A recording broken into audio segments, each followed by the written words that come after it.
vous allez bien. Pour ceux qui reviennent du boulot, bon courage. Il y a la fatigue, c'est vrai. Mesdames et messieurs, avant que nous partions, parce que nous essayons de partager quelque chose, un message que nous trouvons très important. Vous savez, dans la vie, on parle d'espoir. On dit souvent, quand il y a de l'espoir, il y a de la vie. On vit dans un monde, dans une société où chaque jour on entend de mauvaises nouvelles. On entend parler de guerre, de bruit de guerre, on entend même parler de coronavirus. Chacun commence à devenir craintif. On a même peur de saluer son voisin.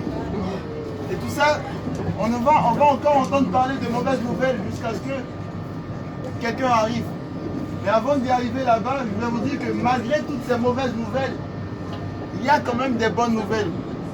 Il y a des nouvelles sur lesquelles on peut baser notre vie présente et notre vie future.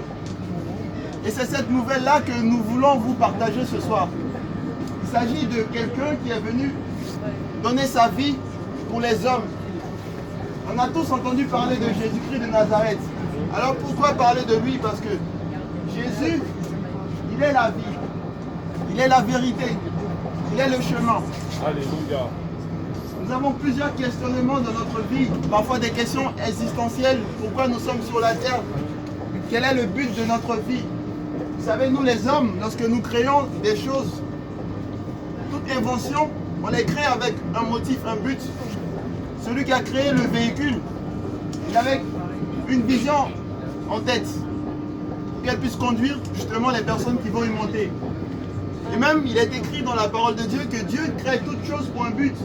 Il fait toutes choses pour un but. Même le méchant que Dieu crée, c'est pour au final pouvoir le juger, pour montrer au final la bonté de Dieu. Alors Dieu nous a tant aimés. Il a vu ce monde dans lequel nous vivons. Il a vu la misère des hommes. Il a vu que l'homme, en réalité, parce qu'il s'est détourné simplement de lui, il s'est créé lui-même une misère. Mais comme il nous aime tellement, il a laissé son trône de gloire. Et il est venu vivre dans cette misère. Il est allé jusqu'à la croix. Il s'est offert en sacrifice. Pourquoi nous disons offert en sacrifice? Parce que celui qui n'a jamais commis de faute, il a souffert les fautes des meurtriers. Vous savez, Jésus, lorsqu'il était sur la croix, il y avait deux brigands, un à gauche, un à droite. Et l'un des brigands a commencé à se moquer. Il lui a dit, quand tu dis que tu es le Fils de Dieu, mais te voici avec nous, ça t'apprendra. Et l'autre a dit, aie pitié de moi, parce que je sais que toi tu es réellement le Fils de Dieu. Nous avons commis des crimes, voilà pourquoi nous sommes crucifiés, mais toi tu n'as rien fait. Et Jésus lui a répondu, aujourd'hui même tu seras avec moi dans le paradis. Alors ce Jésus-Christ dont nous prêchons ce soir, il était mort parce qu'il était crucifié. Mais après 3 jours, il est ressuscité. Et la mort qui vient tous les hommes, la mort que nous avons peur, lui il a vécu cette mort. Et il accorde la vie éternelle à tous ceux qui croient en lui. Voilà pourquoi il a dit, celui qui croit en moi, même s'il meurt, vivra. Amen. Nous voulons tous aller dans un paradis parce que dans notre être intérieur, nous soupirons après une justice éternelle, une justice qui ne finira pas, là où il n'y aura pas de méchanceté. Alors, en réalité, c'est Dieu qui a mis dans nous, dans notre être intérieur, cette pensée de l'éternité. Mais il nous demande de nous préparer à sa rencontre. Parce qu'en réalité, tous les hommes vont un jour ou l'autre rencontrer Dieu, rencontrer leur Créateur. Et Dieu nous dit, celui qui est intelligent, qui se prépare à la rencontre de son Dieu. Alors comment se préparer à la rencontre de son Dieu? C'est simple. Je vous donne une image. Une jeune fille, le jour où elle est demandée en mariage, vous allez voir que sa vie va basculer. Ses habitudes vont basculer. Si c'était une fille qui était désordonnée, elle va devenir ordonnée. Si elle avait plein de petits copains à gauche à droite, elle va changer sa vie. En réalité, qu'est-ce qu'elle fait? C'est une repentance. Elle se détourne de ses voies. Et maintenant, Dieu demande à tous les hommes de se repentir et de croire en Jésus-Christ. Celui qu'il a appointé pour juger les vivants et les morts. Et par lequel il a donné une preuve certaine en le ressuscitant des morts. La Bible déclare que celui qui croit en Jésus-Christ a la vie éternelle. Attention, Dieu nous aime. est en direction de Mesdames et messieurs, avant de rentrer chacun d'entre nous Il s'arrêtera Ce soir à la maison, la croix de Berny. prenons l'engagement de faire la paix avec Dieu. Car tout homme Jusqu'à qui transgresse les commandements de Dieu Merci. est rebelle devant Dieu. Rebelle devant celui qui a créé le ciel et la terre. Dieu nous demande de simples commandements comme aime ton prochain. Ne fais pas du mal à ton prochain. Toi qui es un mari, respecte ta femme. Ne trompe pas ta femme. Des choses simples. Mais nous sommes tellement rebelles à Dieu, mais nous n'arrivons pas. Alors Dieu nous donne ce remède.